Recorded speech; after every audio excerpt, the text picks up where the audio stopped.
Hi, my name is Sophia. They call me Mrs. Lysander now. The woman who rebuilt herself, the philanthropist with the practiced smile, the wife of a man the world calls a titan. But that's not where my story starts. Before the wealth, before the headlines, there was a girl he pulled into his gilded cage, a furious artist drowning in debt, a nobody people used and discarded, a girl who signed the wrong contract and belonged to the wrong man. No one knew what he really was to me. No one thought I'd survive him. And I never expected to fall in love with the man who controlled my every breath. So sit down, get comfortable. This isn't a fairy tale. It's the truth about how I traded my freedom for a king, and how we somehow fell in love after we broke each other first. This story isn't short. It couldn't be, not with everything we survived and everything we destroyed on the way to loving each other. So I'm giving it to you in parts, piece by piece, truth by truth. And this is only the first part, the beginning of how it all unraveled and how it all began. I had imagined this moment 1,000 times, every detail perfect, every step timed. But when my satin slipper touched the cool marble of the aisle, my hands wouldn't stop shaking. The sun, still low, pierced the floral archway and blinded me for a second, turning the ivory petals into liquid gold. I gripped the heavy lace of my gown, its weight a sudden, suffocating reminder of the expectations settling over me. All those waiting faces, blurred into an anonymous, expectant crowd, made my heartbeat pound in my ears, drowning out the gentle birdsong that was supposed to be romantic, not terrifying. I needed this to be my perfect beginning, but all I could feel was a raw, nervous pressure. The whispers were what got me. They started as a low, collective hum, then grew into a quiet, judgmental wave that rippled from the back row all the way up to the altar, where the groom, or rather, the lack of him, should have been. He's late. The realization landed in my stomach like a cold stone. All these expensive flowers, these perfect white chairs, and the one thing missing was the one thing that mattered. I pressed my sweating palms against the silk bouquet, the fragile white roses suddenly sharp against my skin. All those eyes on me, I felt like a child again, hoping I wouldn't mess everything up, hoping I wouldn't be the public failure my mother couldn't afford. My eyes flicked past the altar, searching for my fiancé, but found only the officiant shifting awkwardly. I caught my mother's gaze in the third row. Grace wasn't screaming or fainting, but her control was a thin, trembling wire. I watched her hands subtly glide over the smooth surface of her gown, then dart to her wrist to check the time, a private, anxious gesture that instantly tightened my chest. Her lips, painted the perfect coral, were pressed so hard a white line appeared at the center. I could see the worry about the spectacle, the money, and the judgment etched into the small frown lines above her perfect eyebrows. I couldn't let her face this public disappointment alone. That need to protect her, that need to fix everything, made my own heart pound faster than the marching band's silent rhythm. I slowed my steps, forcing myself to look past my mother and up the aisle, toward the empty space where my future should have been waiting. It's just nerves, Sophia. I mentally rehearsed the vows I'd written, simple words about commitment and partnership, words I hoped would stabilize my fragile sense of self-worth. I thought about Milo, safe at home with the sitter, and promised myself that this marriage would finally give us the security we deserved. But the longer I stood there, the more the sunlight felt like a spotlight exposing a fraud. A cold, heavy weight dropped in my chest. I didn't know if the doubt creeping in was about him or about me. Was I really ready to be happy? Or was I just ready for the life this marriage promised? My fingers clenched the rose stems so tightly, the thorns might as well have been digging into my skin. The gold-plated chairs, the imported Italian silk of the ribbon, the ridiculous height of the floral columns, everything around me sparkled with a cost I'd never personally manage. I smoothed my hand down the heavy lace one more time, suddenly aware of how much this dress had cost, how much this day had cost. My simple life, the cramped apartment, the hours I spent waiting tables to cover Milo's therapy, it all felt 1,000,000 miles and 1,000 tax brackets away from this manicured lawn. I adjusted my shoulders, trying to look taller, trying to look like I belonged, but the self-consciousness was a heavy thread beneath the satin. In the middle of all this opulent promise, I felt invisible, like the hired help. The silence stretched from awkward to absolute. I could feel the invisible thread of tension snap between the first row and the altar, where the priest had finally cleared his throat, a sound louder than a shout. Then it began. Not the music, but the flash. A brief, blinding pulse of light erupted from the back of the courtyard, followed by another and another, like stuttering lightning. Gasps rippled through the guests, the sound metallic and cold against the soft linen chairs. My breath hitched in my throat. I couldn't move. The flashing cameras felt like tiny, aggressive fists punching the air, capturing this moment of public humiliation. I could barely see, but I knew everyone was staring, Len, and I had no idea why they were more interested in the light show than the missing groom. Every click was an announcement. I was exposed. I could barely breathe. The flashing intensified, a frantic, external panic matching the sudden cold hollow inside my chest. Then, my pocket buzzed. Just a small electric tremor against my thigh, but it felt like a gunshot in the oppressive silence. I instinctively reached for the phone hidden beneath the heavy folds of the lace, my fingers damp with sweat. The screen illuminated a strange number, unfamiliar and unnerving. I saw only the first line of the text message, a stark white line of text against the chaos. Don't do it. He's not who you think he is. I froze. My heart slammed against my ribs, a chaotic drum solo that drowned out the growing whispers of the crowd. Who was this? Why was a complete stranger sending me warnings at the exact worst possible moment? I felt the immediate spike of fear, but beneath it, a tiny, reckless flicker of curiosity ignited. I glanced quickly at my mother, hiding the phone's screen from her view. Grace was doing her best impression of a marble statue, but the pulsing vein in her neck told the real story. Then I looked at the text again. He's not who you think he is. My first thought was a furious, irrational defense. Who the hell are you to warn me? Adrian was my chance, my stability, the promise I'd made to Milo. I tried to dismiss it, to shove the phone back in the folds of my dress, but my fingers were too slick with sweat. I imagined the sender, a jealous ex, a rival, but the cold, definite tone of the message sent at the most catastrophic moment planted a seed of curiosity that rooted deep in the fear. Who was he? Why did he have my number? And how did he know my perfectly crafted future was already crumbling? The murmurs from the guests were louder now. No longer whispers, but an undeniable, collective buzz of speculation that felt like static in the air. I could practically hear the thoughts. Where is he? Has he stood her up? I stuffed the phone back into my dress, pressing my hands flat against my belly, a futile attempt to ground myself.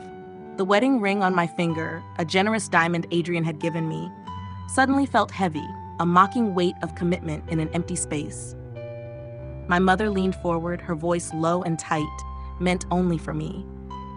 Maybe, darling, he's just delayed with traffic. Her eyes, though, were panicked, scanning the distance. I looked at the empty altar and the restless faces, and I felt the old familiar shame rise, the deep-seated fear that I had asked for too much, expected too much, and was fundamentally unworthy of the perfect life. I was naked in front of all these people, exposed small, like I didn't belong. Then the ripple turned into a wave. A woman in the front row, a distant cousin of Adrian's, prone to dramatics, leaned over and pointed sharply toward the glass doors leading to the courtyard. The murmurs became immediate, shocked exclamations. I tracked the movement of their heads, a sickening, collective turn, but the opulent floral columns were blocking my view of whatever lay beyond the doors. My anxiety peaked so violently my vision tunneled, the edges of the sunlit aisle darkening. My breathing became shallow, catching in my throat. I didn't need to see it. The sound of the crowd told me everything. Something in my gut, a primal dread that felt older than the fear of disappointment, told me everything was about to fall apart. I clutched the heavy bouquet, the silk of the gown suddenly unbearable against my skin. I had no idea how fast it would happen, or that the life I was desperate to hold on to was already dissolving. I needed air, anything to stop the suffocating weight of the room and the whispers. I didn't wait for the officiant or my mother. I just turned, the heavy lace skirt sweeping across the marble, and fled toward the glass doors leading to the garden courtyard. The instant I pushed through, the soft morning air hit me, a relief that lasted exactly 2 seconds. A cold drizzle was beginning, the kind that promised something heavier later, and the wind tangled a wet strand of hair across my mouth. I tasted the salt of panic on my tongue. I could still hear the distant, muffled camera clicks and the frantic murmurs of the guests inside, the sound like static underwater. My heart didn't just race. It felt like it was encased in ice. A cold, hard lump of suspenseful anticipation, because I knew with sickening certainty that I wasn't running from anything. I was running toward whatever disaster had just unfolded. I took 3 steps past the glass doors before my body locked up. My eyes had adjusted to the relative gloom of the light rain, and I saw them. Adrian, my groom, the man I was supposed to pledge forever to in 5 minutes, was pressed against the cold stone balustrade, his mouth locked onto another woman's. My cousin Clara. The bright flash of a camera went off right in front of them, illuminating their faces. Adrian's blissful, Clara's triumphant. It was absolute, visceral proof of the text I had just received, yet it made no sense. It was a photo of the life I'd bought, burning down. The bouquet slipped, hitting the slick stone with a soft, wet sound, and the crushed white petals of the roses stained the marble like blood. I wanted to run, to fall, to disappear, but my legs were frozen, rooted to the spot where my future had just shattered into a million pieces. The rain hit my face, blurring the scene, but I didn't reach up to wipe it away. I couldn't believe my own eyes. The realization that my cousin was kissing my almost husband was eclipsed instantly by the sound of the crowd. They weren't just whispering anymore. They were coming. The glass doors shuddered as a few brave guests peered out, followed by the more ruthless ones clutching phones. The paparazzi, sensing the peak of the drama, advanced, the flashes popping faster, like a hostile firework display aimed only at my ruined wedding dress. The rain picked up, turning the slick stone beneath my satin heels dangerous. I felt every single eye on me, burning through the veil, through the silk, right down to the ugly, undeserving core I always feared I was. Every pointed finger, every gasp, every whispered traitor I imagined cutting deeper than Adrian's kiss. I heard my mother's voice faintly from inside, a sharp, choked Sophia that drove the shame of failure in like a knife. I wanted the ground to swallow me whole. I was helpless, standing in the cold rain, watching the carefully built foundation of my future turn to mud. The blinding bursts of the paparazzi lenses suddenly stopped being random chaos and focused on a single point behind the photographers. Amid the thrashing rain and the rising wave of noise, I noticed him. He was standing near the arched entry, slightly darker than the surrounding madness. Utterly still. He wasn't yelling, wasn't pointing, and wasn't taking pictures. He was simply watching me. His posture was perfect, controlled, and the rain that was soaking the cameraman and slicking my dress seemed to merely beat off the shoulders of his dark coat. I couldn't see his expression clearly due to the distant flashes that intermittently illuminated his sharp cheekbones, making him look less like a man and more like a sculpture carved from shadow. He was calm. Too calm.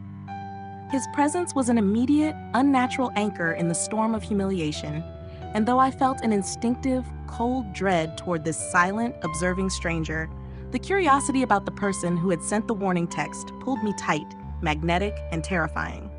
I couldn't look away. The man in the dark coat was the only thing not moving, not screaming, not flashing. He was an absolute zero in the fever pitch of the garden. My eyes, still frozen on him, finally registered the total weight of my situation. The betrayal, the shame, the rain washing the makeup down my cheeks. It was a dizzying collision of heartbreak and public exposure. Adrian and Clara were separating now, realizing they were the main event, but my gaze was snagged by the stranger. He hadn't moved, but his focus on me was so intense, so singular, that I felt physically pressed against the glass doors. His presence was both a terrifying threat, he knows, and a strange electric shelter. I had no idea what to do, which way to run, or how to stop the tears that were finally mixing with the cold rain dripping off my veil. And then I noticed him, the man watching me like I was both nothing and everything all at once. He moved.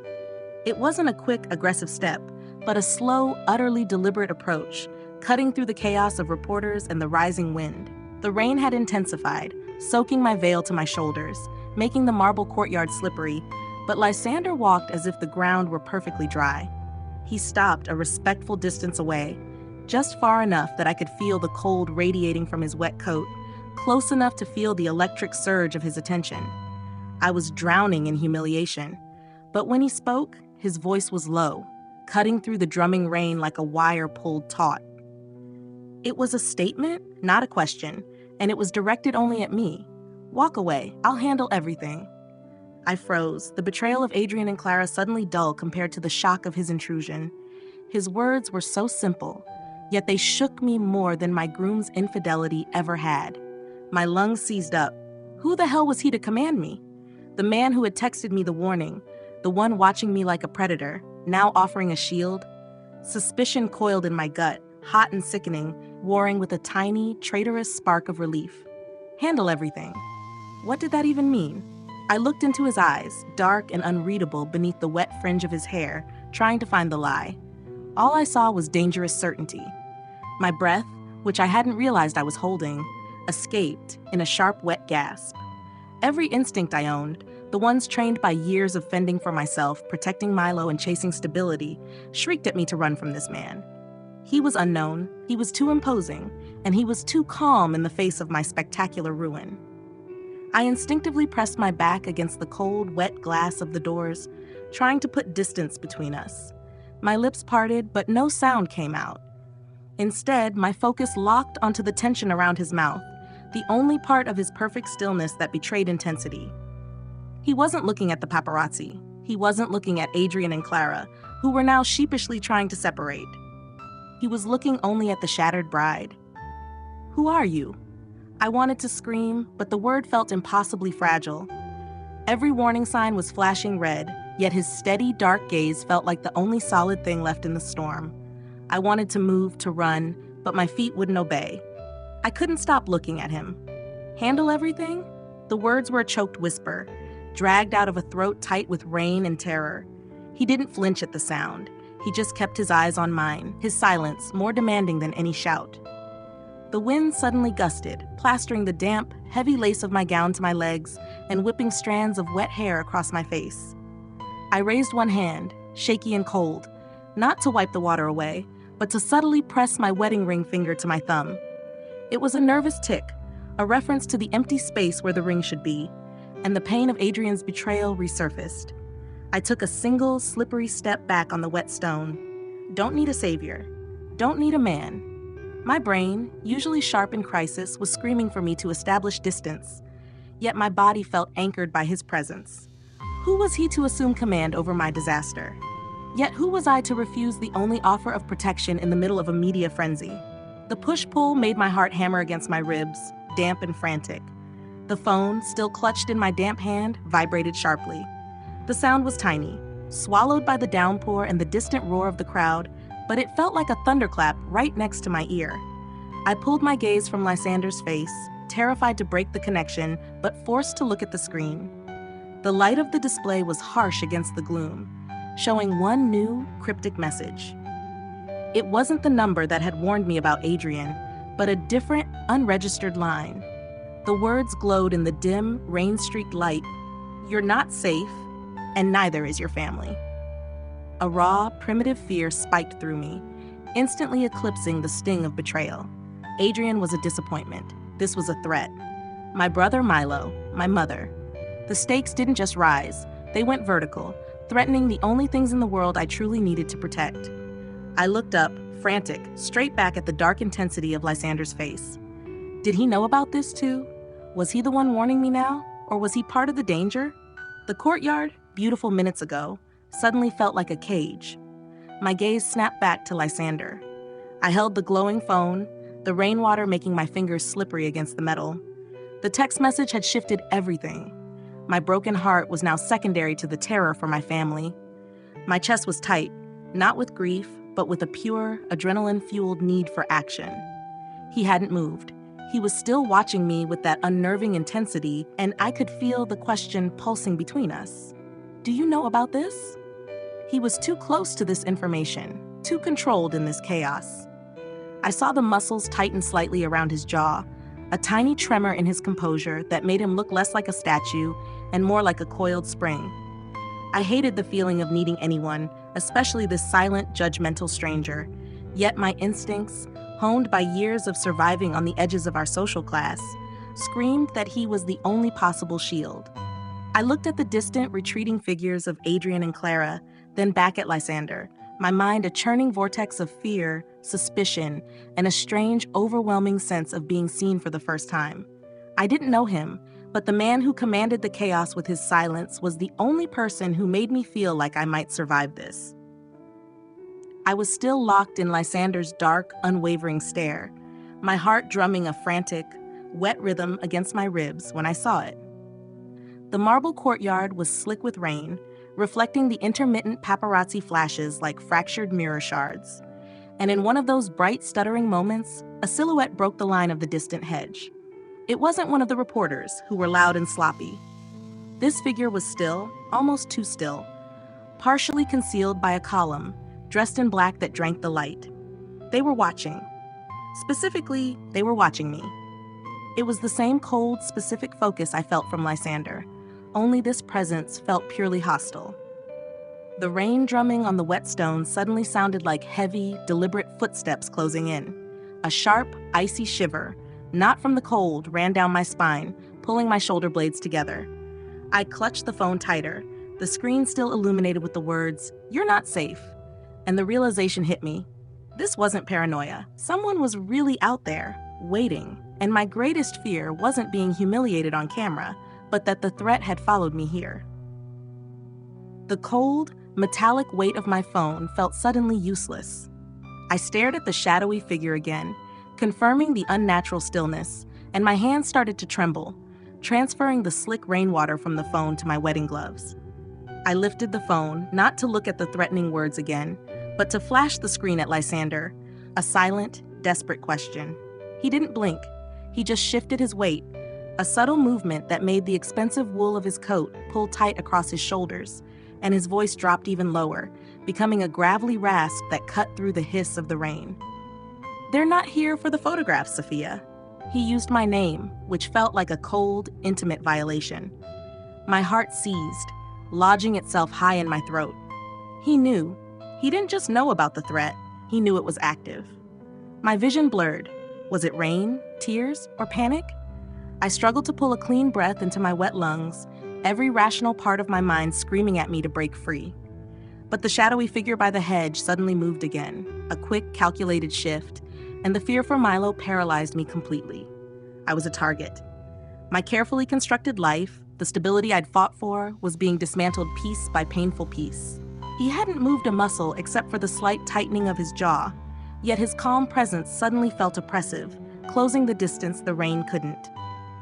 His wet overcoat smelled faintly of damp wool and something sharper, expensive cologne, or perhaps just the metallic scent of the rain itself. I turned fully toward him, the saturated, useless bouquet tilting in my hand, my desperate need for control clashing violently with the primal urge to submit to his authority. My eyes, still stinging with rainwater, raked over his face, searching for any flicker of warmth or manipulation beneath the flawless composure. Nothing. He was utterly unreadable, the most magnetic, terrifying void I'd ever faced. I didn't know if I could trust him, but the alternative, facing that shadowy figure alone, risking Milo, was unthinkable. A wave of exhaustion, cold and heavy, rolled over me. I felt the familiar weight of being the protector, the survivor, and I was so tired. The wind picked up, driving cold, fine mist between us. "Why?" I finally managed, the question scraping my throat raw. "Why are you here?" The pressure of his presence intensified, drawing my attention fully back to him, away from the terrifying silhouette by the column. I could feel the cold weight of the ruined wedding bouquet slipping in my wet, trembling hands. Every instinct told me to pivot, lift the heavy skirt of the gown, and run back to the chapel, back to the crowd, anywhere away from this intense, magnetic stranger and the lurking threat. But where would I go? Running had never solved my problems. It had only ever put distance between me and my responsibilities, namely Milo. I looked around wildly. The guests were mostly gone, having retreated into the marble interior. The paparazzi were still there, but muted, their flashes now reflecting off the puddles, turning the ground into a chaotic, watery mirror that offered no escape. Lysander was the one steady point, immovable and demanding. My reliance on him, however brief, felt like a deep, cutting surrender of the autonomy I fought so hard for. I squeezed my hand, crushing the last few petals on the roses. The scent of crushed white flowers was sickly sweet against the clean smell of ozone and wet stone. I was trapped between two dangers, and the unknown one was closing in. I felt the phantom touch of the unknown person's eyes on my back, cold and sharp, and it finally broke my paralysis. I looked at Lysander, my own eyes wide, and reflecting the flashing camera bursts behind him. The air thrummed with unspoken danger and a strange, desperate intimacy. I didn't know his name, I didn't know his motive, and every fiber of my history screamed that depending on a powerful, closed-off man would lead to ruin. But the threat wasn't about me anymore. It was about Milo. My heart was a frantic, desperate bird trapped in my chest. I took a deep, shuddering breath, tasting the cold rain, and made the single most terrifying choice of my life. I dropped the ruined bouquet. It hit the wet stone with a muffled thwump, the sound swallowed instantly by the storm. I looked Lysander dead in the eye, the question I couldn't ask him hanging between us. "Are you gonna save me?" And then I took the single, impossible step toward him, closing the respectful distance he'd created. I had no idea that walking away from my wedding would be the hardest thing I've ever done, or that the man who told me to walk away would be the only one who could ever save me. The moment I took that final, desperate step toward Lysander, the chaos around us seemed to rewind. He didn't reach for me. He didn't even shift his weight. Instead, the gravelly command came, aimed not at me, but past me, low and precise, slicing through the drumming rain. "The exit is clear. Move." Before I could process the words, a large, dark figure, one of the men who had appeared in the first chapter, materialized instantly beside me. He didn't touch my arm, but the sheer speed and quiet competence of the action felt like a cage closing. Lysander simply pivoted, walking with that same utterly deliberate pace, forcing me to match him or be left behind. I was running in a drenched, ruined wedding gown, my wet heels slipping slightly on the slick marble, trying to keep up with a stranger whose coat had absorbed the rain but hadn't broken his composure. We cut a path away from the flashing lights and the retreating figures of Adrian and Clara, toward a heavy, unmarked black sedan waiting by the chapel gates. My breath hitched in my throat, not just from the fear of the man lurking in the shadows, but from the terrifying reality that I had just traded one prison for another, and the bars on this one were made of sheer, overwhelming power. I glanced at Lysander's rigid profile as we reached the car, his eyes fixed forward. He was moving fast, but not panicked. He was simply executing a plan, and I was the central unwilling piece. The world blurred into streaking rain and flashing silver. I had walked into the storm, and now this man was pulling me out, not to save me, but to own me. The black sedan was impossibly quiet, a sound-dampening velvet box that swallowed the fury of the storm outside. 10 minutes of silent, tense driving brought us here, the Vale Industries headquarters. Lysander's security detail had ushered me out of the car and into a private elevator, a glass box that shot upward, offering a dizzying, rain-streaked view of the entire city spread out below, a metropolis of lights I had always looked up at but never touched. Now, I was moving toward the pinnacle of it all, my wet, ruined dress a pathetic contrast to the gleaming steel and glass. Stepping out, my heels echoed loudly on an expanse of polished black granite. The entire office felt like a whisper of wealth.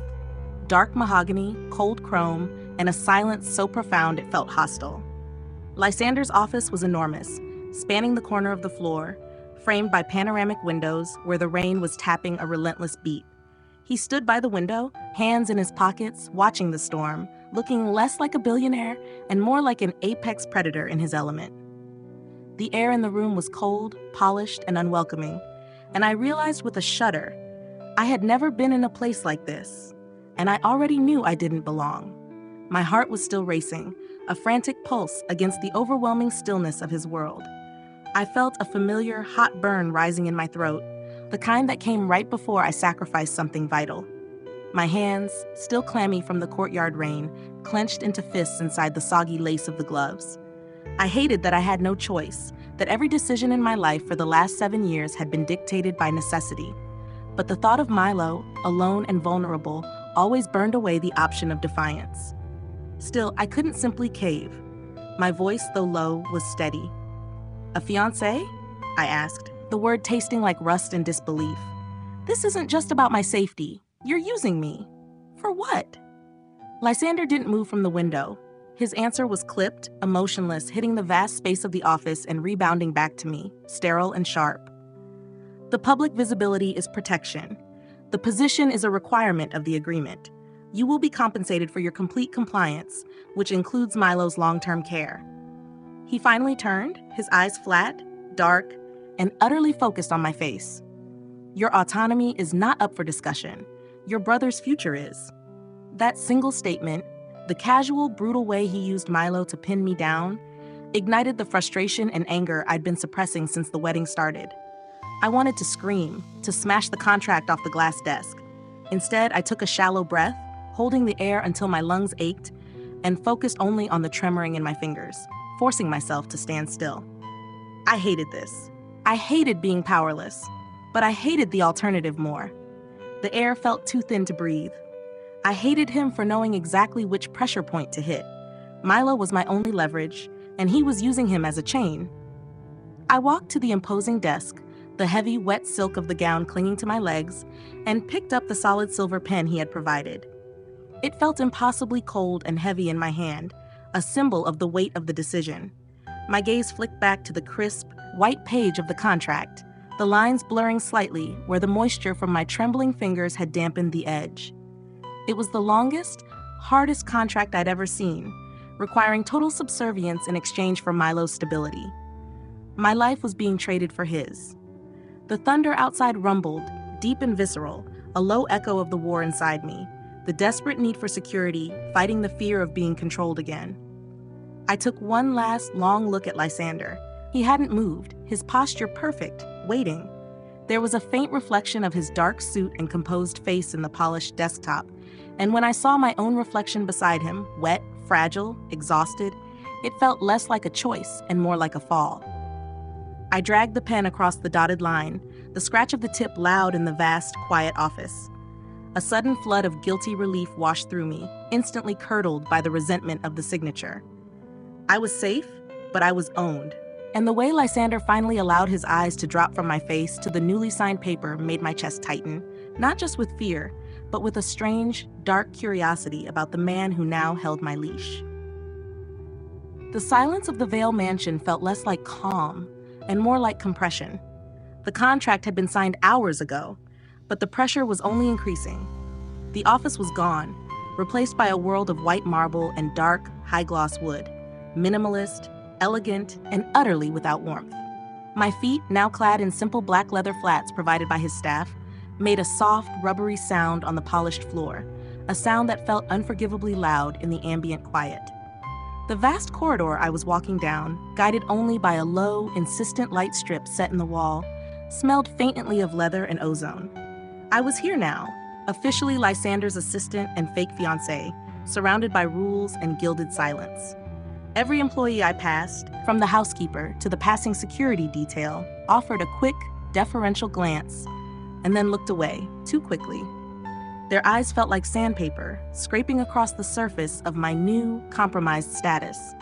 I kept my head high, a painful tension settling between my shoulder blades, the familiar stance of the guard dog. I had walked into his world, and I already felt like I was 2 steps behind, perpetually waiting for the first mistake. This isn't protection, I told myself, clutching the cheap phone I'd been given for communication.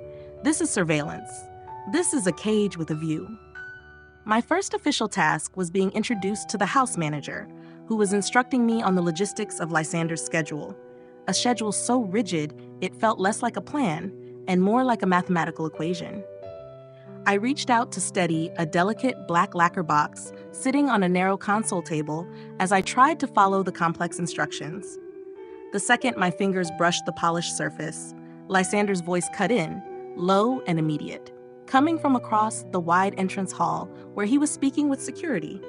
"Don't touch that, Sophia."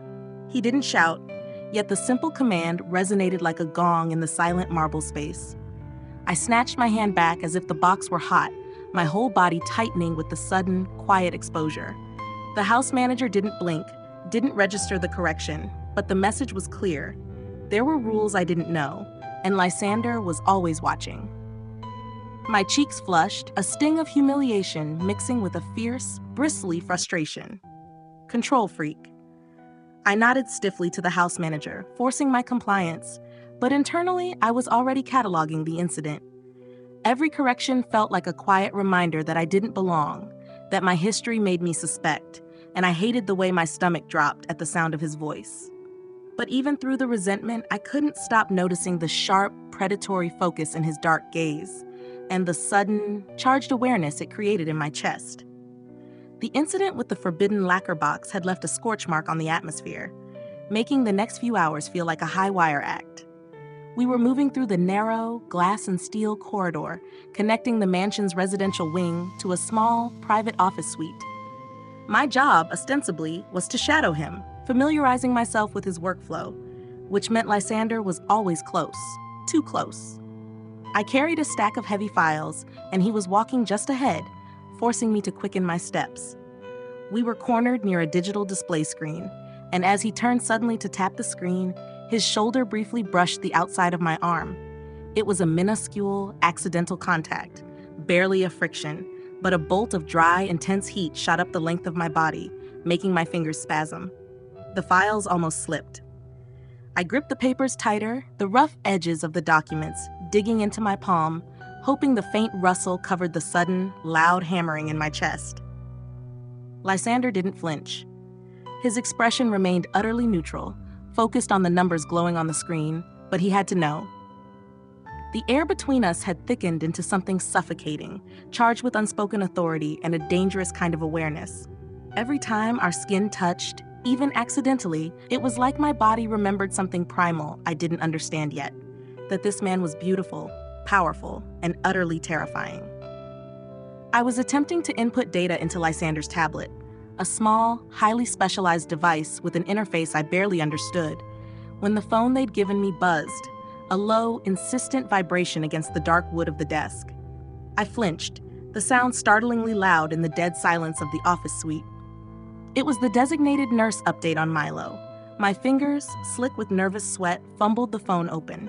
Seeing the text, a brief, professional assessment of a minor but unsettling setback, made the air compress in my chest. A cold, heavy anchor dropped instantly in my gut, pulling my focus away from the glowing screen in front of me. I clenched my jaw, fighting the urge to type out 5 frantic questions. I knew, rationally, that the contract was the only reason Milo had this level of care, but the guilt was a constant, gnawing presence. The cost of his safety was my silence and my freedom. I risked a quick, furtive glance at Lysander, who was on a call, his back to me, looking out at the city where the rain still drummed. I shoved the phone back into my pocket, the movement tight and sharp. I couldn't let him see my worry, the way the anxiety made my hands shake, or the momentary lapse in my concentration. Milo needed me safe, compliant, and focused, and in that moment, I wasn't sure I could survive this day without breaking something, either a rule or myself. Lysander ended his phone call, his voice dropping from the clinical tone of business back to the low, controlled register of command. He looked at me then, his eyes, dark and impossibly deep, settling on my face for a beat longer than necessary. I tried to smooth my expression, hiding the residue of panic left by the message about Milo. A delivery man arrived at the corridor entrance, carrying a sheaf of legal documents. A stranger, yet a man near my age, whose eyes skimmed over me with a fleeting, open curiosity. He was gone in a second, but Lysander's attention, which had been fixed on me, snapped instantly to the delivery man, tracking him until the elevator doors closed.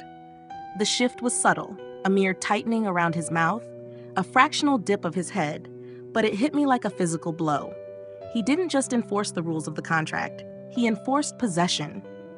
He saw everything I did, every interaction, every reaction, and that observation felt like a hot, invisible pressure. It made my chest ache with a confusing mix of indignation and a strange, dizzying awareness of his total focus. I gripped the stylus so hard the plastic creaked. Was this possessiveness born from the contract's protective mandate, or was it something else, something primal and unwanted that was slowly winding its way through the fear? I couldn't tell if that ache in my chest was pure terror or the first faint tremor of something far more dangerous. I was standing in the cavernous, quiet library, tasked with sorting obsolete financial reports, when my specialized phone vibrated again. A quick, triple buzz that felt like an alarm siren in the stillness. I knew it was Milo's nurse, sending a second, more urgent notification after the first one earlier. I pulled the phone out and immediately saw the text. Slight fever spike. Needs contact ASAP. My breath stuttered in my throat. Contact was a clear violation of the contract's communication rules. All communication was supposed to be filtered through Lysander's proxy.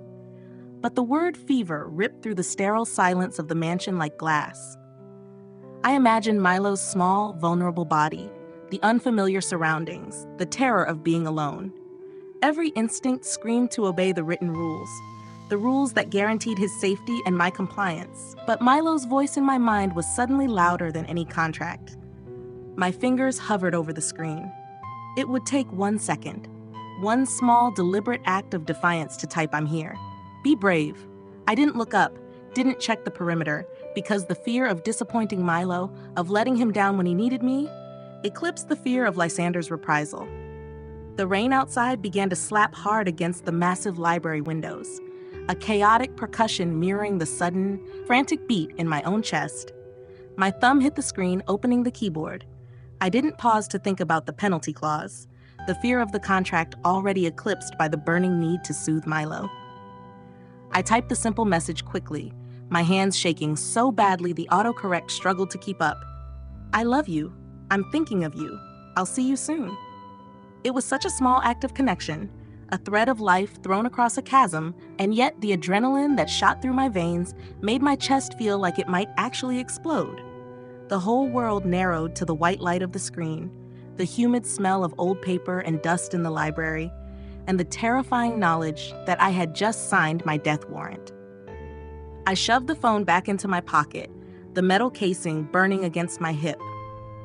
I took a quick, shallow breath and tried to return to the financial reports, but the crisp, rustling paper felt alien under my fingers. The exhilaration of defiance, the small win for my own soul, was instantly consumed by the icy dread of the consequences. I had broken a rule. I had asserted my ownership over a tiny piece of my life. Now, I just had to wait for the hammer to fall. I was trying to breathe evenly, to appear absorbed in the report data, but my muscles were rigid, preparing for the backlash. Then, a shift in the air pressure, barely discernible above the drumming of the rain, told me I was no longer alone. I didn't hear footsteps. The floorboards were too thick, the rug too plush, but the distinct scent of his expensive cologne, cedar, and something sharp sliced through the old paper smell of the library. When I lifted my head, Lysander was standing directly in the wide archway, framed by the dim light of the corridor. He didn't move further into the room. He just stood there, his hands deep in his trouser pockets, his dark suit blending into the shadow of the doorway. He hadn't seen the message I'd sent, I told myself. He couldn't have. But his eyes, dark and impossibly heavy, were fixed on me. Not on the documents, not on the phone I had put away, but right on my face, searching, assessing. His gaze lingered for a beat longer than his normal coldness, something unreadable, something almost curious, in the depths of his eyes. I froze, caught completely. The pounding of my heart was so loud, I was sure he could hear it from across the room, drowning out the rain. I couldn't look away. His silence felt like judgment, like the total erosion of my choice, and yet, the intensity of his attention made every nerve in my body tense with something that felt frighteningly like anticipation. The oppressive silence stretched, punctuated only by the persistent thrum of the rain and the violently erratic rhythm of my own heart against my ribs. I tried to focus on the report in front of me, but the black text blurred into meaningless shapes. Lysander hadn't moved. He hadn't spoken the single word that would confirm my fear, that he knew I had reached out to Milo, that the contract was about to snap. I mentally scrolled through the penalty clauses, my stomach twisting with cold dread at the memory of the financial ruin waiting on the other side of noncompliance. But beneath the raw self-preservation panic, another feeling started to surface, insidious and unwelcome. Why was I so intensely aware of the man standing 20 feet away? Why did the knowledge that he was observing me, even in judgment, make a small, hot ripple travel down my spine? I had no idea a simple mistake, a single, hastily typed text, could make my heart hammer, my stomach twist, and leave me more terrified than I'd ever been of my old debts. Yet I couldn't tear my gaze away from his unreadable expression. The danger was palpable, the consequences immense, and still, a reckless, foolish part of me was curious about what would happen next. I was standing at the edge of the cage, and I wanted to know if he would punish me or if he would step closer. I was supposed to be cross-referencing market data on Lysander's specialized workstation, but my eyes kept snagging on his profile. He was standing by the sheer wall of glass in the office, the faint silver-gray light of the rainy afternoon washing over the sharp angles of his jaw. He was mid-sentence, dictating notes into a headset, his usual posture immaculate, straight spine, shoulders back, but something was subtly off. He paused, not for emphasis, but because the next word wouldn't come. His dark gaze went distant, lost somewhere beyond the city's wet, smudged skyline. It was the slightest fissure in his armor, but in the ambient quiet of the office, it was deafening. I saw a brief, sharp furrow knit his brow, a flicker of tension that pulled the corner of his mouth down before he could force it away. The quiet hum of the climate control was the only sound, and against that sterile background, my heart gave a low, nervous flutter. He was the most controlled man I had ever met, a walking fortress, and yet for a fraction of a second, he looked genuinely burdened, like the pressure of his entire empire had just pressed down on his shoulders. The cold wariness I held for him didn't vanish, but it suddenly had a new edge. I couldn't stop noticing the way he faltered for a fraction of a second, and it made me want to lean closer, to find the source of the pressure.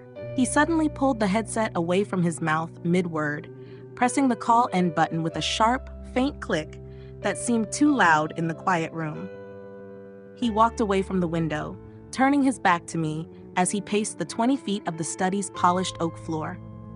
He pulled out his personal phone, the one he rarely used around me, and answered on the first ring. I kept my head down, pretending the market data on the screen was fascinating, but the tension radiating off him was a physical wave I couldn't ignore. His shoulders were drawn high, his jaw tight enough to crack marble. His voice was clipped and low, a controlled rumble that barely escaped his throat.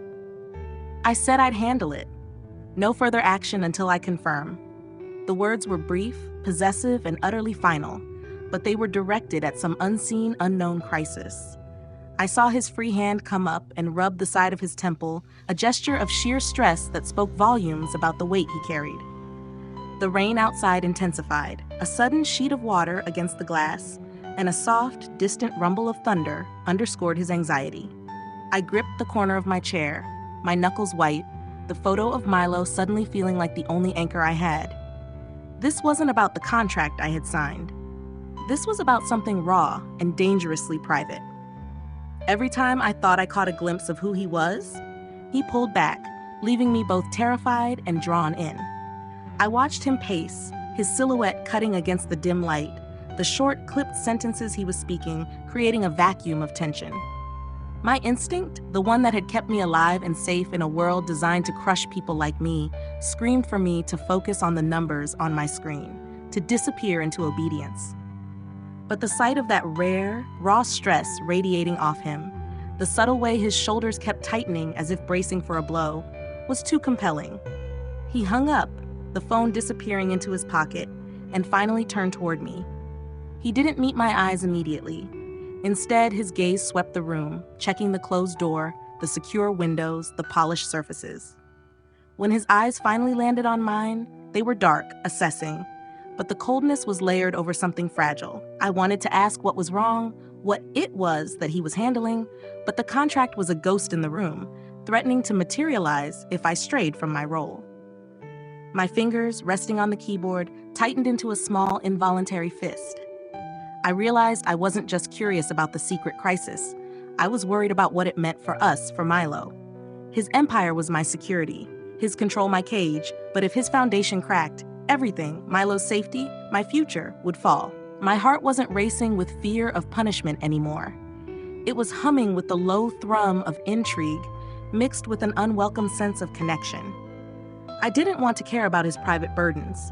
yet I felt irrevocably pulled toward the man standing behind the ruthless mask. It made me realize that the walls he kept up weren't just to keep the world out, but to keep me from seeing the wreckage he was protecting.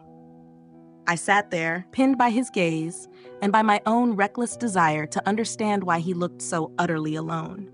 I was retrieving a misplaced folder from Lysander's private credenza, a task delegated after his hurried departure, when I noticed the papers beneath the main stack weren't financial reports. They were faded, the edges brittle, smelling faintly of age and dust, a sharp contrast to the polished wood and digital air of the office.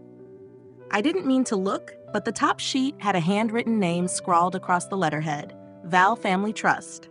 Beneath it, a line was circled in ink, in direct violation of the non-disclosure agreement regarding the dissolution of assets. My breath hitched, a small, involuntary stutter. This wasn't a market crisis. This was personal history, a wound hidden under layers of wealth. I quickly slid the papers back, my fingers brushing against the rough edges, acutely aware of the echoing silence of the mansion's corridors beyond the heavy oak door. The rain outside was merely a soft, rhythmic shush, but the sound of my own pulse, suddenly too fast and loud, drowned it out. Every time I thought I caught a glimpse of who he was, he pulled back, and this secret document made me realize the man I was dealing with wasn't just wealthy. He was warring with ghosts. I was moving through the echoing hallway, heading back to the library, when I ran into Mrs. Elms, the head housekeeper. She was usually a silent, efficient shadow, but she stopped me with a faint, almost imperceptible hesitation. The low lighting in the corridor made her usually sharp features look soft and worried. She didn't speak about my work or Milo or the weather. She just glanced quickly back toward the main entrance, her gaze lingering on the massive carved doors. "A gentleman was asking for Mr. Vale earlier," she said, her voice dropping to a low, careful tone that made the hairs on my arms stand up. "He wasn't on the list. Not a delivery, not staff, just asking about the family." She paused, fiddling with the silver key ring in her hand, the quiet chink of the metal echoing slightly. "Mr. Lysander doesn't like unexpected visitors, especially not ones who use the family name." A cold, unwelcome thread of fear tightened in my chest. Lysander's wealth was supposed to be a shield, yet the image of that unnamed man lingering outside felt like a vulnerability. I thought of the papers I'd just seen, the dissolution of assets, the non-disclosure, and the pieces clicked into an unsettling pattern.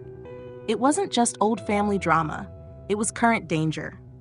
Mrs. Elms gave me a strange look, a mixture of warning and concern, before murmuring something about the laundry and hurrying away. I stood there, trapped between the echoing quiet and the sudden realization that the threat wasn't just internal, tied to Milo's contract, but external, reaching for Lysander. This man's problems were becoming mine, whether I wanted them to or not, leaving me both terrified and drawn in by the danger of his world. Lysander returned to the study 10 minutes later, his face set in a hard, impassive mask. He didn't mention the phone call or the unexpected visitor. Instead, he launched into work, directing me to organize his travel manifest for the upcoming month. As I leaned over the map display, pointing out flight paths, I risked a low, careful question. "Mrs. Elms mentioned someone was here earlier, asking about the family." The atmosphere in the room froze instantly. The rain outside seemed to cease, leaving only the sound of my own quick, shallow breath. His body didn't move much, just a slight, almost imperceptible shift of weight to his back foot, but his gaze became a physical weight, settling on me with a pressure I felt down my spine. "That is not your concern, Sophia," he said, his voice flat and controlled, yet laced with a dangerous undercurrent I recognized from our earliest confrontations. It was the same tone he used when establishing boundaries. But then the subtle warmth broke through. As I reached to move a small, ornate silver pen, my hand momentarily crossed the path of his, and he didn't flinch away. He let the near contact linger for a breath too long, his eyes dropping to our hands before lifting back to my face. The look he gave me was complex, a cold warning to back off, mixed with an intense, proprietary focus that felt fiercely protective. He looked at me like a precious thing he had to protect from the wreckage of his past, and I realized my wariness was dissolving into a terrifying, magnetic pull. I should have been furious that he was drawing me into his danger, yet I felt a strange sense of comfort in the heat of his silent intensity. I knew I needed to retreat, but the shadows of his secrets were too compelling. The mansion was a fortress of silent, polished marble, but the long, window-lined corridor outside the library felt exposed. It was late, and the house lights were dimmed, casting the space in long, silver shadows that stretched and crawled with every flicker of the city beyond.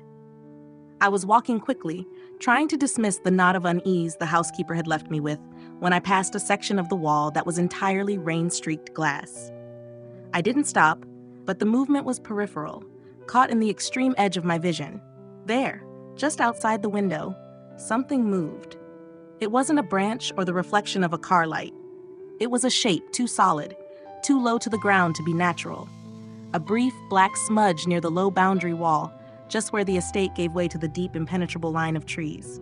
I halted instantly, pressing my spine against the cold, smooth marble of the wall. I blinked hard, the rain-smeared glass distorting the world, blurring the shadow into confusion. Was it just the storm playing with shadows? The wind was picking up now, rattling the glass pane faintly. I held my breath until my lungs burned. My heart gave a sudden, soft thud against my ribs, amplifying the silence around me. I tried to focus, tasting the dry, coppery fear on my tongue, but when I looked again, the shape was gone. My body knew better before my mind caught up.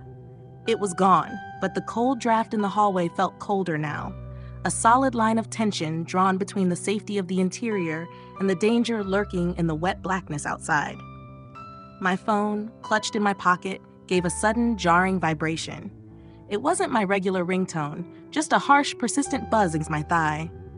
I jerked away from the window, pulling the device out with fingers that felt thick and unsteady. The screen was blacked out, showing only a notification from an unknown, private number. I swiped it open. 2 words glowed on the screen, stark white against the darkness of the hallway, illuminated by the phone's harsh light. "Be careful." My body went cold, the fear that had been creeping in since the shadow sight instantly spiking into total alertness. It wasn't just a coincidence or a trick of the rain. Someone was watching the mansion, and they knew I was here. They had my private number. I spun in a tight circle, scanning the dim hallway, the towering ceiling, the heavy oak doors that now felt paper-thin. Every sound of the house, the muted ticking of a distant clock, the rush of my blood in my ears, was deafening. Milo. The thought slammed into me with the force of a punch. If something happened to me, if I became a liability or a target, what then? Lysander's contract, his protection, was suddenly rendered meaningless by an anonymous text. I desperately wanted to run to his study to shove the phone in his face, but the memory of his cold, clipped warning, "That is not your concern, Sophia," locked the fear in my throat. I couldn't risk the accusation of paranoia, not when Milo's future depended on my measured compliance. The message was simple, but my entire world tilted. Someone knew I was here, watching me, and the only person I could trust to solve it was the man whose secrets created the danger in the first place. My fingers were trembling, still grasping the phone, the screen now dark, but the message burned onto my retina. I couldn't just stand there, paralyzed by a text, but I had to know if the shadow was real. I took 2 hesitant steps toward the window, hugging myself tightly, trying to make my presence small against the vast, empty corridor.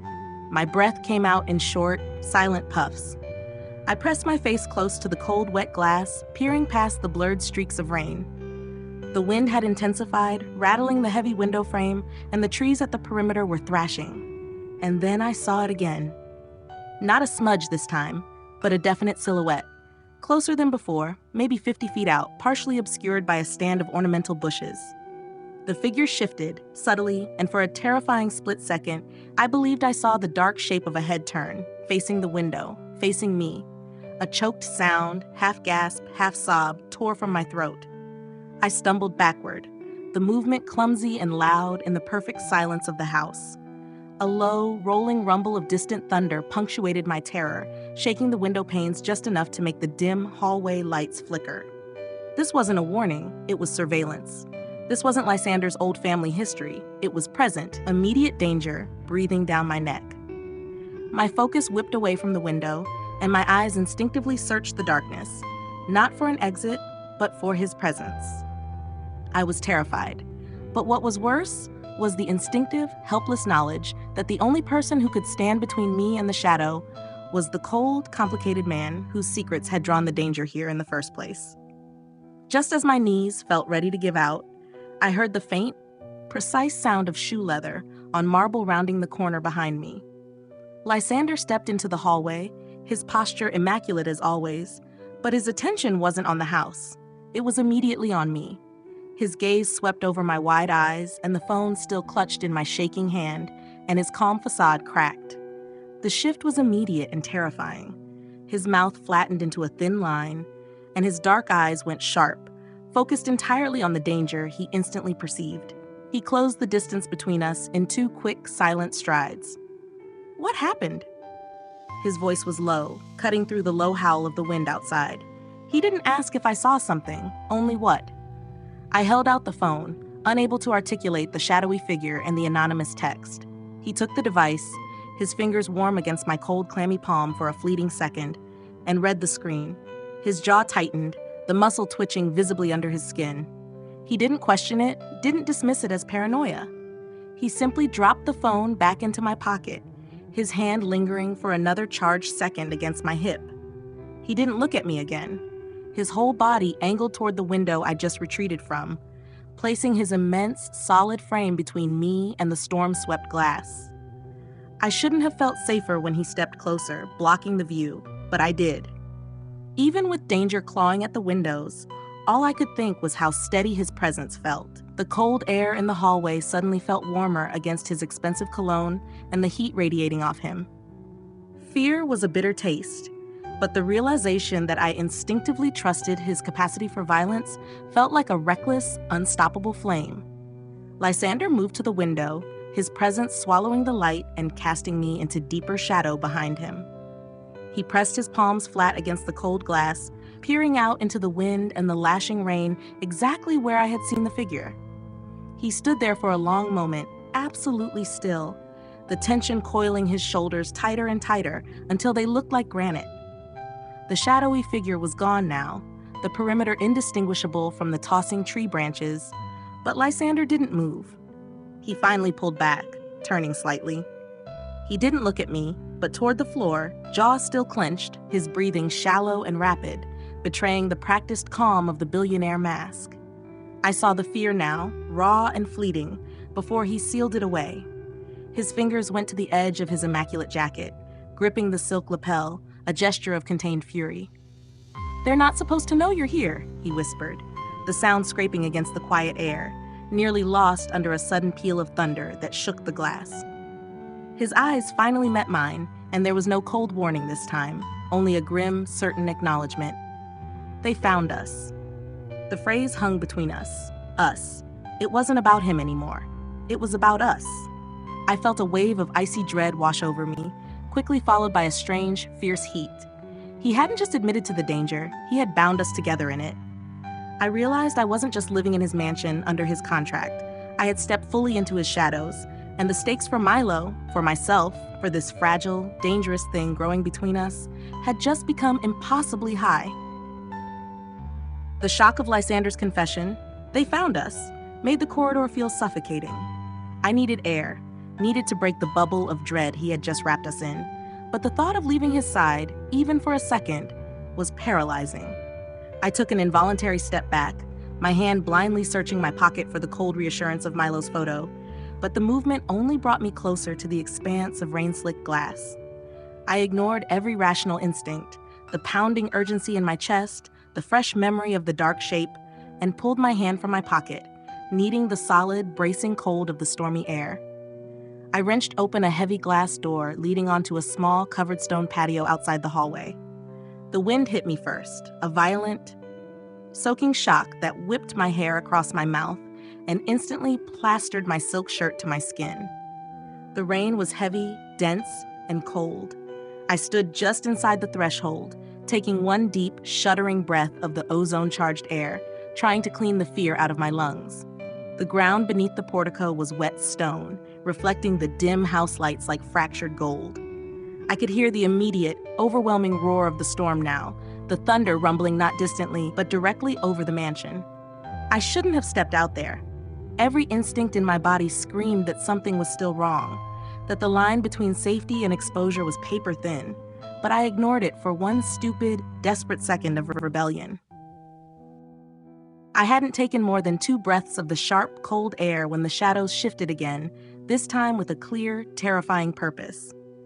I felt the change before I saw it, a prickling urgency across my shoulders, the hairs on my arms lifting.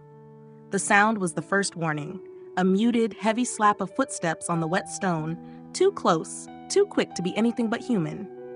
I snapped my head up. He stepped out of the darkness from behind a massive, ivy-covered stone pillar at the edge of the courtyard.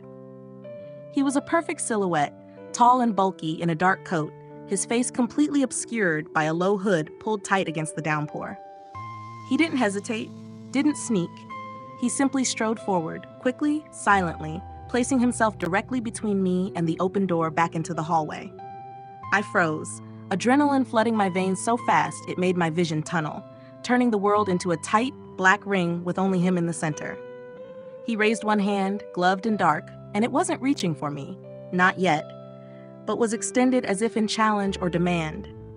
A terrifying flash of lightning briefly illuminated the wet, polished stone around his feet, and I saw the distinct sheen of a blade in his hand, catching the sudden stark light before the thunder boomed, swallowing the sound of my ragged breath. He stepped out of the shadows like he'd been waiting for me. Like this was planned, like I was the one he came for. The dark figure took 2 more deliberate steps, silent, except for the heavy squelch of his shoes on the soaking stone, closing the distance. My throat seized. I was helpless, a deer caught in the headlights of a fate I had foolishly walked out to meet. The figure lifted his hand higher, moving the blade forward, and I knew, with the terrifying certainty of a snap spring, that he was going to touch me. Then, from the darkness of the hallway behind me, a soundless blur erupted. I felt the sudden, hot presence of Lysander, just as a low steel wire of a voice cut through the wind and the pounding rain. "Don't touch her!" It wasn't a question or a plea. It was a command issued from the depths of a lethal focus I'd only ever glimpsed before. Lysander didn't physically grab me. He simply moved, fast and wide, planting himself in the narrow opening of the patio, filling the space with his bulk and his instantaneous, terrifying intent.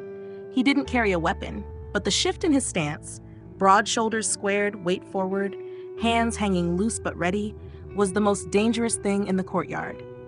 The attacker froze instantly, his forward momentum dying abruptly, the gleaming knife momentarily suspended in the downpour. For one charged moment, 2 deadly forces measured each other across my trembling body. I should have been terrified of him too. The way he moved, the absolute edge in his voice, but all I felt was relief, like he'd been the only solid, unmoving thing in the storm. The dark figure stood frozen for only 2 seconds, the knife dripping rain onto the wet stone, before his decision was made. He didn't challenge Lysander's stance or even glance toward me again. His whole body spun on his heel with trained, startling speed, and he bolted back into the downpour, disappearing instantly into the dense screen of trees bordering the courtyard. The rain was too heavy, the pounding sound on the ground and the leaves swallowed the slap of his receding footsteps almost immediately. Lysander didn't chase him. He didn't draw a weapon or shout for security. Instead, he maintained his guard for a slow, agonizing count of 5, his head cocked, listening to the rain's roar as if he could hear the slightest break in the sound. When he finally lowered his shoulders, the relief didn't feel like safety. It felt like a temporary truce. His breathing was still shallow, and I saw his hand twitch, curling into a white-knuckled fist, before he forced it open. I saw the truth then. The fear wasn't gone. It had only transferred to him. He turned his head and met my eyes, the rain plastering his hair to his forehead, his face shadowed and grim. The rage and the sheer stark frustration in his gaze were more terrifying than the knife-wielding figure. He didn't just know this threat, he knew how to fight it, and he knew how hard it was going to be. He ran, but not like a coward, like someone who had a plan, like someone who knew exactly what he wanted. Lysander turned to face me, the cold, hard set of his features slowly dissolving, replaced by an unsettling intensity. The wind howled around the corner of the stone patio, whipping the wet silk of my shirt tight against my skin, but I was oblivious to the cold. All the sensation was localized, a hollow, frantic tremor that ran from my chest down to my knees. He lifted his hands, dark suits and expensive watches suddenly irrelevant, and they hovered near my shoulders, never quite making contact. They shook faintly too, a mirroring tremor that was rougher, angrier than mine. He didn't ask if I was okay. That was a meaningless word now. He simply scanned my face, searching for cuts or bruises, his gaze intense, possessive, and terrifyingly gentle. "Are you hurt?" His voice was rough, pulled tight, stripped of its usual smooth control. I managed to shake my head, a slow, jerky movement. The warmth of him, so close, combined with the raw, terrifying adrenaline, was confusing the signals in my body. My chest was tight with lingering terror, but underneath it, a desperate, fierce feeling bloomed toward the man who had stood between me and the knife. I instinctively pressed the small, worn photo of Milo in my pocket, the sharp edge of the cardboard cutting into my palm, grounding me. Why was he here? The question was a whisper, a demand for the truth he had been hiding since I arrived. Lysander looked away, past my shoulder into the sheeting rain, and the shield slammed back down over his expression, heavier and darker than before. He took a long, strained breath, the sound whistling slightly, and looked back at me, the fear in his eyes replaced by self-loathing. Because of me. I didn't realize how hard I was sneaking until I heard the whisper of my own dress against the silence of the marble hall. It was mid-morning. The rain had settled into a steady gray curtain outside, but the mansion felt darker than ever. After Lysander's one-word confession, because of me, I had fled to my room, only to realize I was starving and desperately needed coffee. I moved with my back against the silk-paneled walls, hyper-aware of every dim wall lamp and every deep shadow pooling near the corners. The attack had left me jumpy, feeling exposed even behind the thick walls. I rounded the corner leading to the East Wing kitchen, focused entirely on the faint metallic scent of brewing espresso, when it happened. Lysander was standing there, silent as a statue, talking quietly into a secure phone near a large mahogany desk. My breath stopped entirely. My forward momentum should have sent me colliding right into his solid, dark-suited frame, but I stopped with a jerk that hurt my knees. His own body registered my presence instantly. His head snapped up from the phone, and his hand, the one that had shot out near me just hours ago, moved, quick as a striking viper, only to stop short. He was bracing for impact that never came, stabilizing me without touching me. We stood inches apart, the air between us suddenly thick with ozone and the remnants of last night's terror, the tension pulling taut and violent. His clean, cold cologne drifted over me, a scent that now represented both absolute danger and absolute safety. My eyes fixed on the wet, dark curve of his hair, still clinging to his forehead from the night before, and the harsh, sleepless exhaustion etched under his eyes. Why does my stomach drop like this? He's just a man, right? So why do I feel like I'm falling every time he looks at me? I broke the eye contact first, my cheeks flaming, and I bolted toward the kitchen, my footsteps too loud, too quick, proving exactly how badly I wanted to run. I managed to get my coffee, blessedly alone, and now I was walking back to the study with a stack of historical documents Lysander's team had assigned me, old, fragile papers I was supposed to be digitizing. I was hyper-aware of how little I belonged here, even clutching these tangible symbols of the life they expected me to learn. I turned the corner near the grand staircase, trying to keep my pace measured and professional, when Lysander's voice sliced through the heavy silence. "Sophia." I flinched, jumping a full foot off the marble, the sound of his voice jarring my nervous system more than the lingering thunder outside. The pile of documents, the delicate, yellowed proof of a past I was trying to inhabit, exploded from my grip, scattering across the polished stone floor like shrapnel. "I apologize," he said immediately, his voice dropping low. He was beside me in an instant, and we both crouched at the same time, the air pressure shifting around us, suddenly warm with his close proximity. We reached for the same sheet of parchment, a blurry, handwritten ledger, and my fingers brushed his. It was nothing, just the brush of skin on a cold marble floor, but the entire cavity of my chest tightened. The contact felt live, electric, stripping away the thin layer of denial I'd constructed since the attack.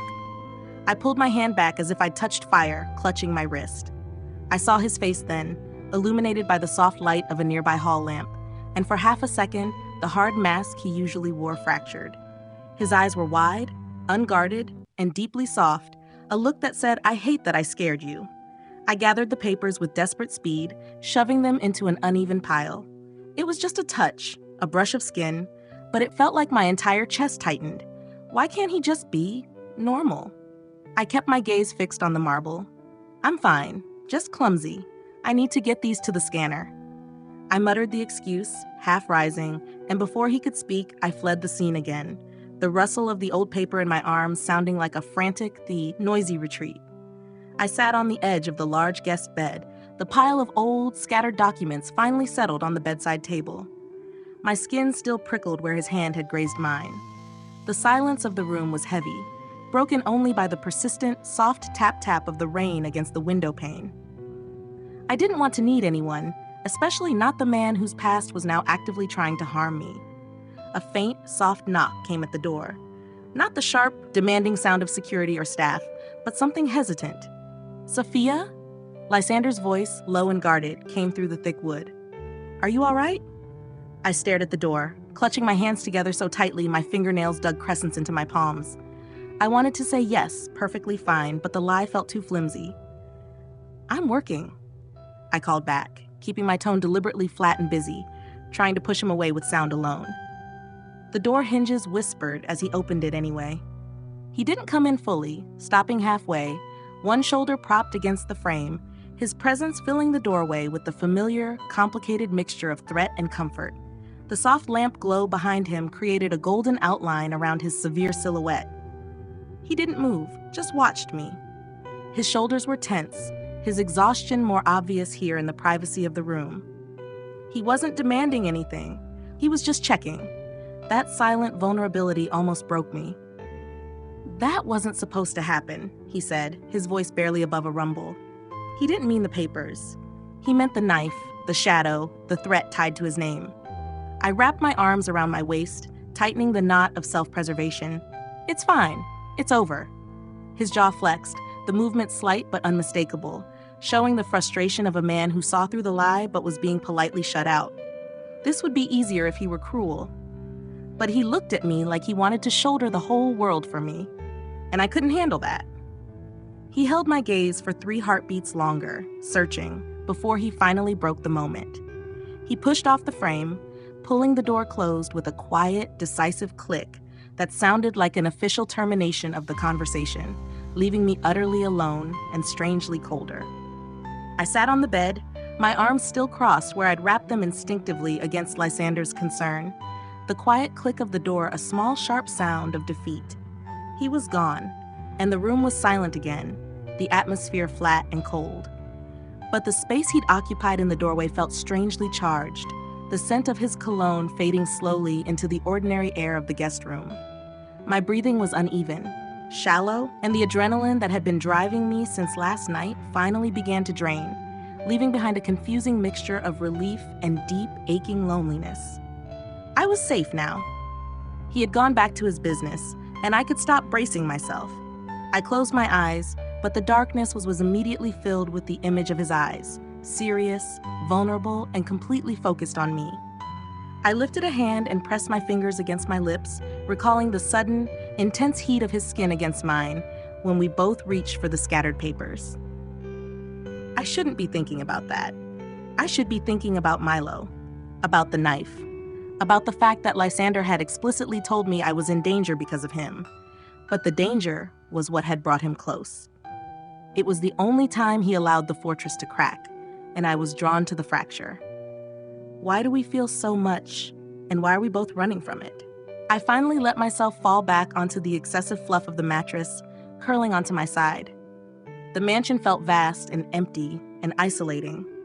I was technically safer here, inside the locked room, behind the heavy door, but the thought brought no comfort. I pulled the blanket up to my chin, eyes wide open, feeling the distant thunder vibrating faintly in the windows.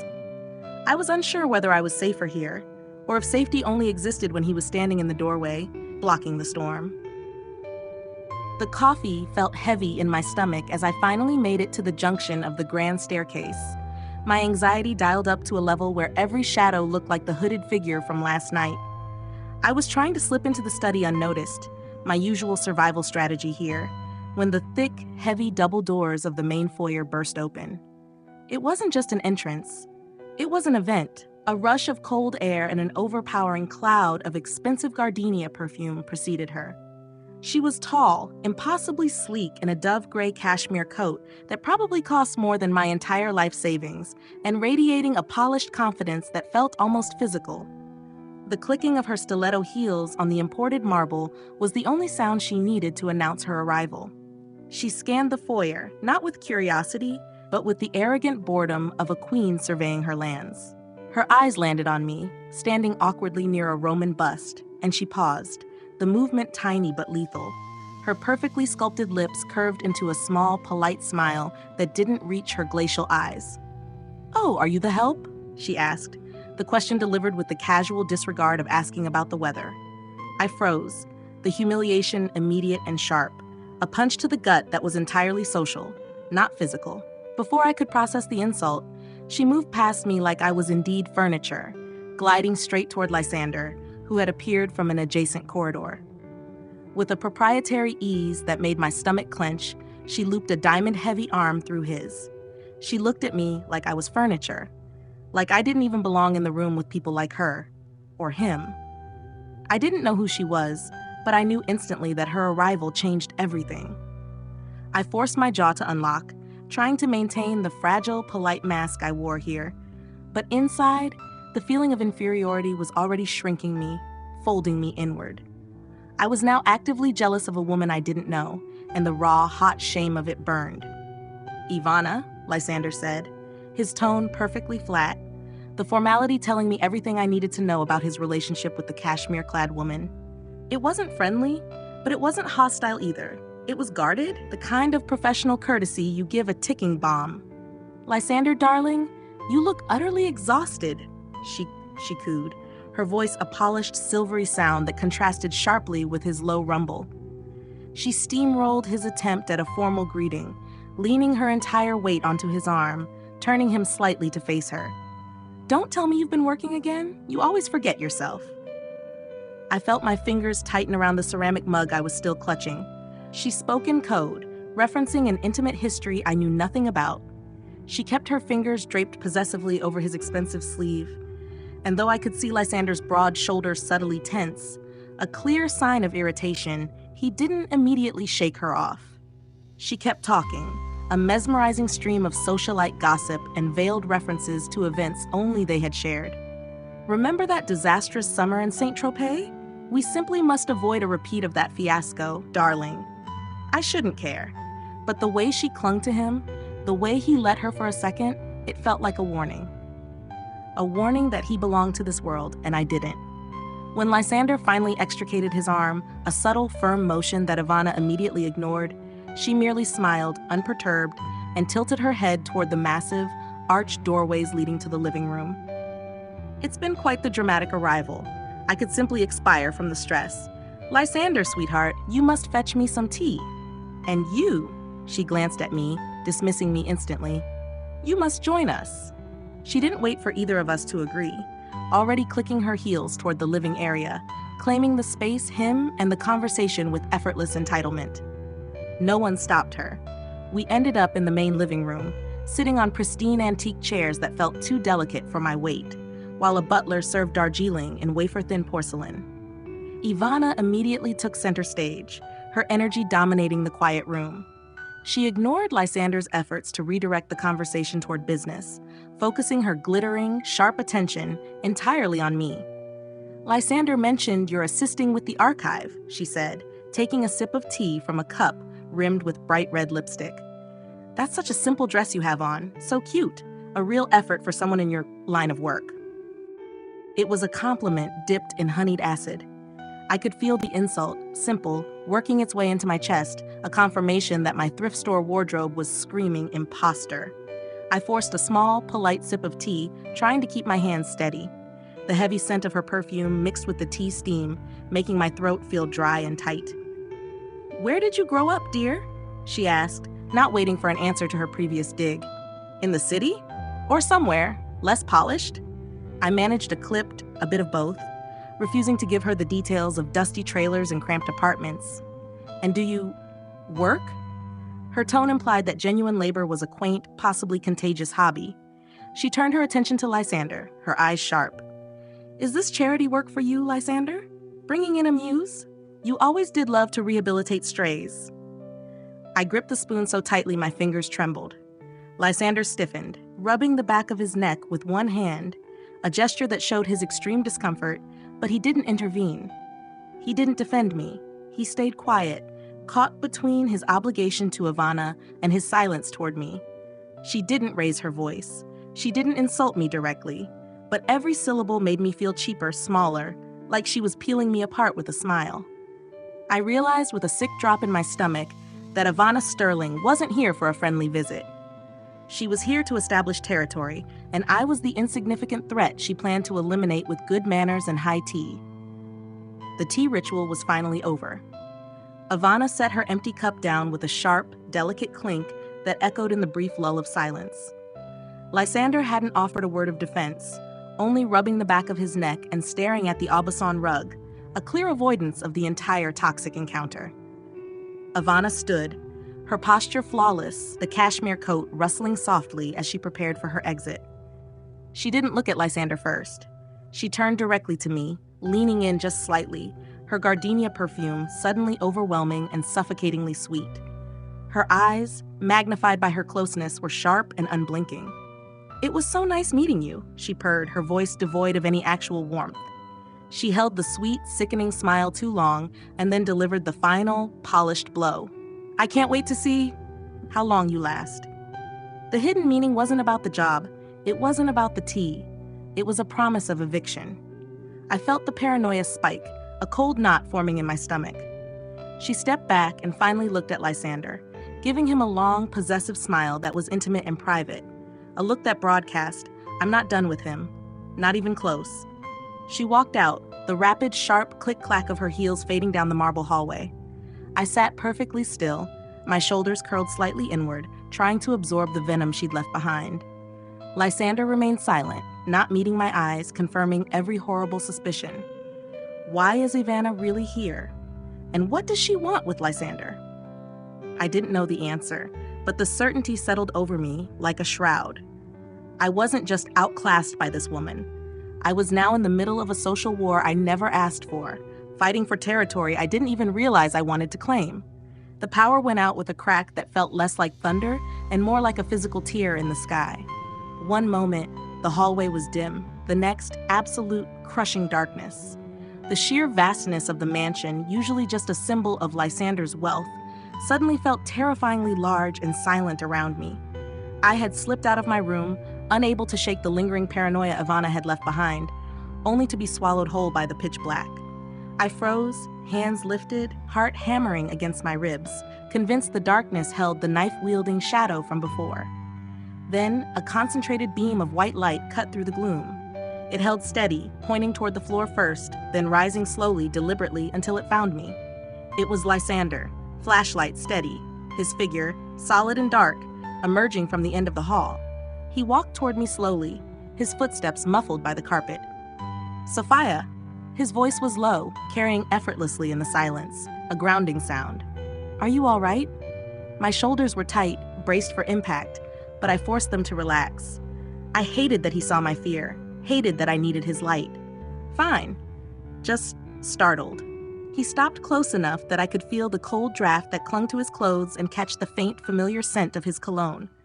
Our faces were mere inches apart, illuminated only by the soft, unflinching glow of the flashlight he held.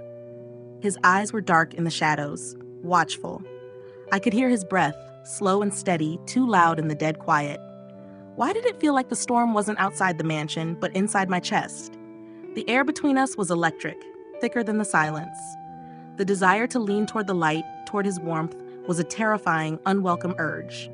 "The whole wing is down," he murmured. "Come on, the secondary kitchen has emergency lighting. It's safer than standing here." He didn't wait for my answer, just kept the beam directed toward the floor ahead of him, a promise of safety. I reluctantly shifted, following the silent command, the only thing I could do. I followed the light. The secondary kitchen was a small functional room, mostly stainless steel, but the single red emergency light cast a softer, warmer glow than the cold marble hallways. The closed door muffled the worst of the thunder, leaving only a deep, vibrating rumble beneath the floor. Lysander leaned against the counter, still holding the flashlight, keeping the beam aimed toward the floor, but letting the reflected light illuminate the space between us. I needed to keep moving, to keep my hands occupied and my mind off the sudden, overwhelming proximity. I moved toward the small electric kettle. "I'm making tea. Do you want—" I grabbed a metal canister of Earl Grey from a shelf, too quickly, too hard. The tin slipped, and instinctually, I snatched it back.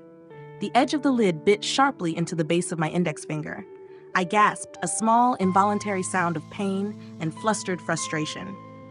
Before I could even register the metallic smell of fresh blood, Lysander was there. He moved with a speed that startled me, crossing the small kitchen in 2 long strides. He didn't ask. He simply reached out and gently wrapped his warm hand around my wrist, halting my movement.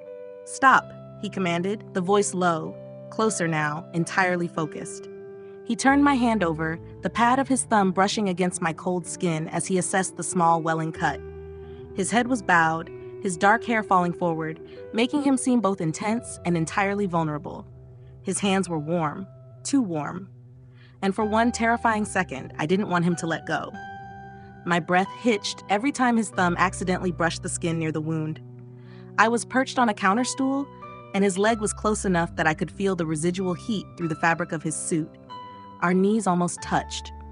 Everything felt so quiet, so forbidden, so intensely intimate over a drop of my own blood.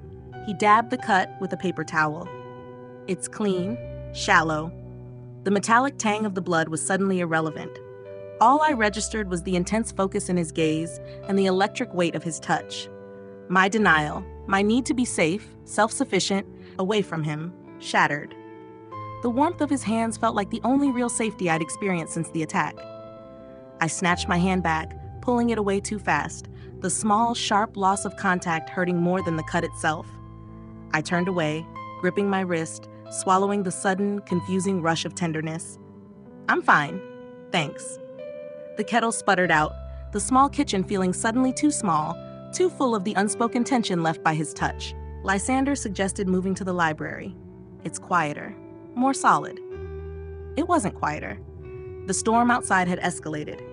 When we reached the room, we didn't use the flashlight. Instead, we sat near the huge, tall windows, and every few seconds, the world outside was ripped open by a jagged flash of lightning, illuminating the space in an electric silent white before plunging us back into deep shadow. The rain was a constant, percussive roar against the glass. The light played across the creaking mahogany shelves, revealing the miles of books, the smell of warm, dusty paper surrounding us like a blanket. Lysander leaned forward, his elbows on his knees, staring out at the streaked, watery reflection of the room. His voice was low, almost drowned out by the thunder, forcing me to lean in to catch his words. "Ivana shouldn't have come," he said, the admission heavy with apology and weariness.